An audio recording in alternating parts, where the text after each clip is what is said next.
はい、皆さんお久しぶりです。釉薬研究クラブです。今日は釉薬調合ではなくて、私が一番最初に小型電気窯を買った時にやったことですね。それを紹介していきます。これ、家の壁に飾ってあるテストピースなんですが、こちらと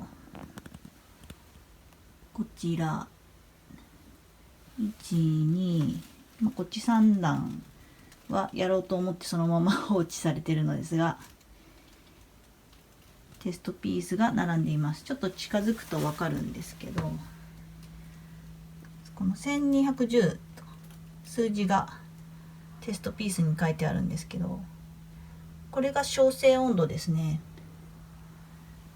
ここも、これ上に書いてないか。ここの段は、上の段は全部1250度で焼いたテストピースになってます。それでですね、ちょっとじゃあ手元にカメラを移して話を始めます。よいしょ。はい、では始めていこうと思います。自分が小型電気窯を買って一番最初にやったことっていうのが、市販の釉薬を買ってテストピースを作るっていうことをやりました。でテストピースを作るにあたって温度を3種類かな、1210度、1230、1250度の3種類の温度で焼き分けるっていうか、焼いてみてその完成を比べてみました。で結構温度が違うとすごい変わる釉薬もあって面白かったので、自分がやったテストピースのいくつかちょっと全部紹介するとすごい時間になっちゃうんで、今日は分かりやすかったのと代表的なものを紹介していこうかなと思ってます。とまず、これ普通の透明釉なんですけど、で見えるかな。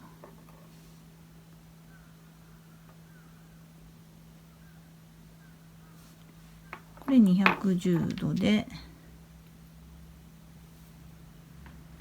230度、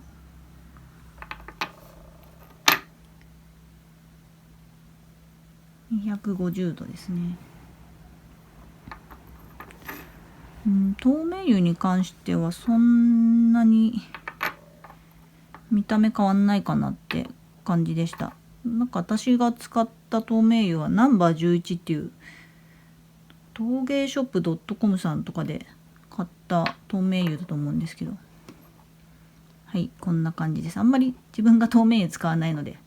はい、ざっくりあんまり透明釉は安定しているので温度が違くてもそんなに変わらないなという印象を受けました。で、私がよく作品で使うのはマット釉が好きで使うんですけれども、マット釉が結構温度で違かったので、ちょっと見ていきましょうか。わかるかな。ちょっとここにこれが揺れちゃった。210度、こんな感じですね。白土と、これも白土だけどなんか砂が入ってるやつ、これが210度のマット釉の質感なんですけど、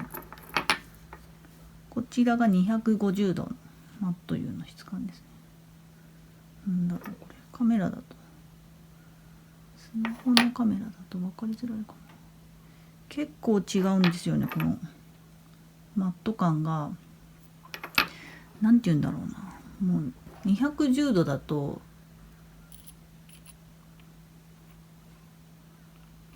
電気つけたらいいのか、ちょっと色が、おお、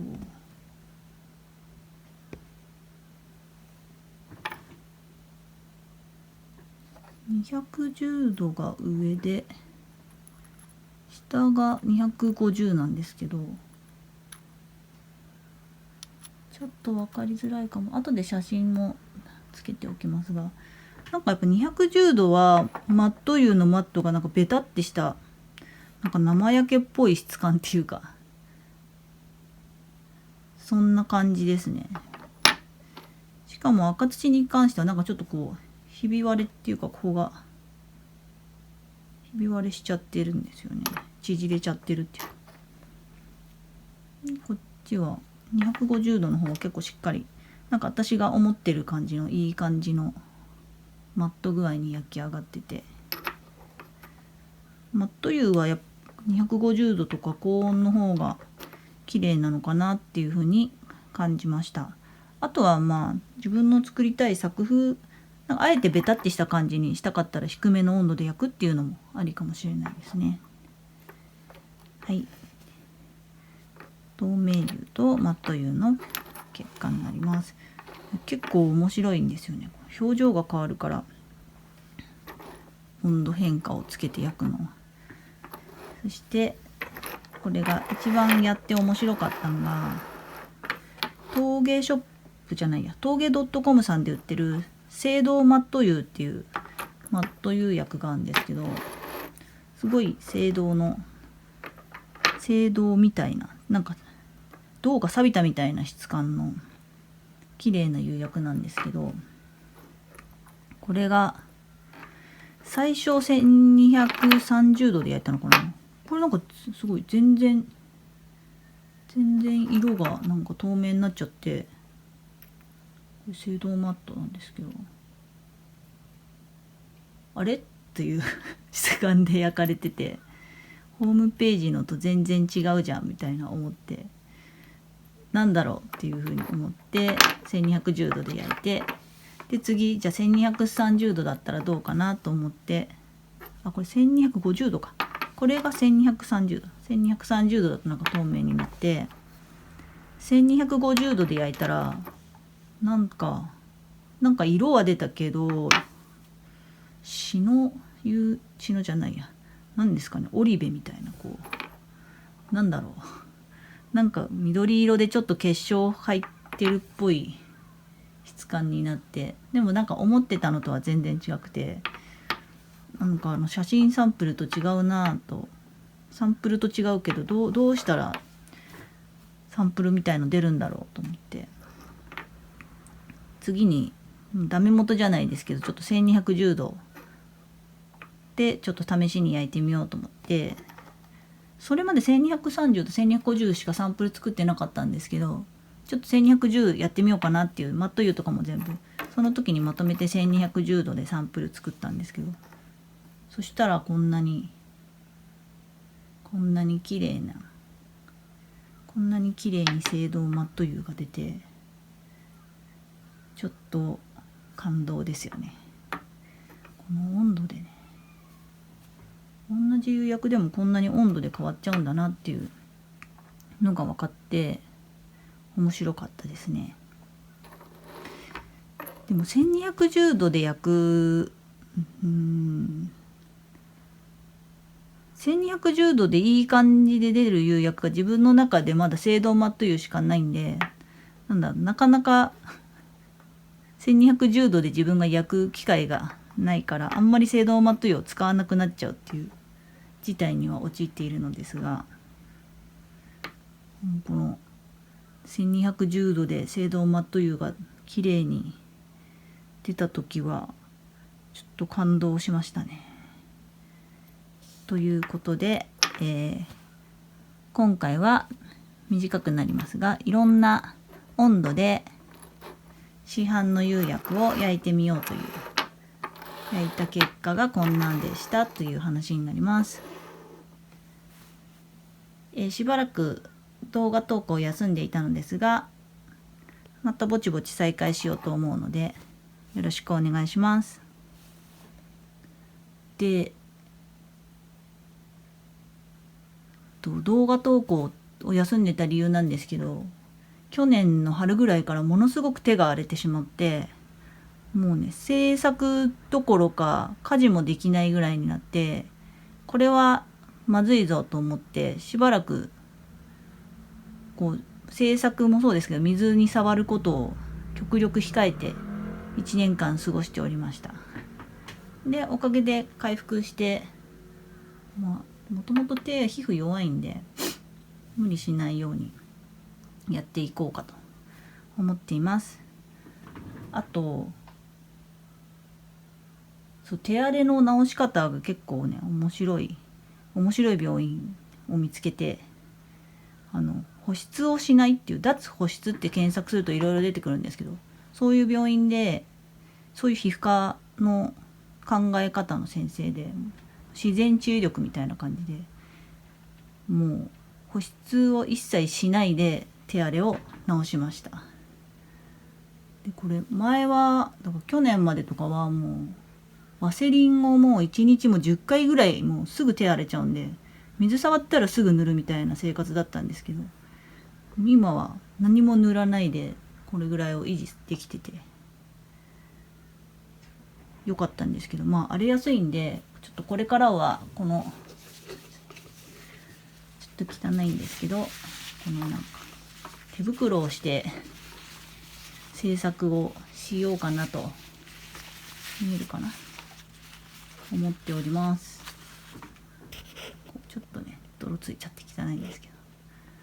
ど、もうこれは美容師の友達に手が荒れてることを相談っていうか、髪の毛切ってもらってる時になんか手が荒れちゃって全然陶芸やってないんだよねって話をしたら、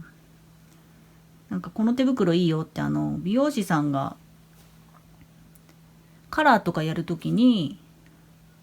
使う専門なのかな、そういう使う用のグローブで結構丈夫で何回も使えて薄くていいって言って、で1個くれて試しに使ったらすごい良かったんで、ちょっとこれからはなるべくこれをつけて、でろくろもねこれでできたんですよね。ゴム手袋をつけてろくろをするという、ちょっと邪道なんですけど、もうね素手でね作家だからちゃんと粘土こねたりしたいっていう気持ちもあるんですけれども、なんかかっこ悪いなと、ゴム手袋をして作業するのかっこ悪いなみたいななんか変なプライドがあって、それはやらなかったんですけど、背に腹は変えられないので、ちょっとこれからはなるべくゴム手袋を使える作業は手袋してやっていこうかなと思っているので、なんかこう作業動画とかで手袋をしてることをこれから多々見受けるとは思いますが、お見苦しいかもしれませんがご了承ください。これからもよろしくお願いします。動画を投稿してなかったんですけど、久しぶりに見たら登録者の方が増えていてちょっと嬉しかったのでありがとうございます。今後ともよろしくお願いします。あとはなんだ、いろいろ実験も去年やってたのを動画上げてないんですけど、いろんな着色剤顔料買っていろんな色のカラフルな釉薬を作るっていう実験もしてたんで、そちらもおいおい上げていこうかなと思います。すごいね大失敗したわらばいの天然わらばいで大失敗をいっぱいしたテストピースもあるので、そちらもお見せできたらなと思っております。そうですね、手が荒れたのとそのなんか天然わらばいの顔料テストで大量の数のテストピース失敗して心が折れたっていうのも休んでた理由かもしれませんはいですが、また今年手も治ってきたので、ぼちぼち楽しく釉薬のことを勉強していけたらと思っておりますので、今後ともどうぞよろしくお願いします。はい、それでは失礼します。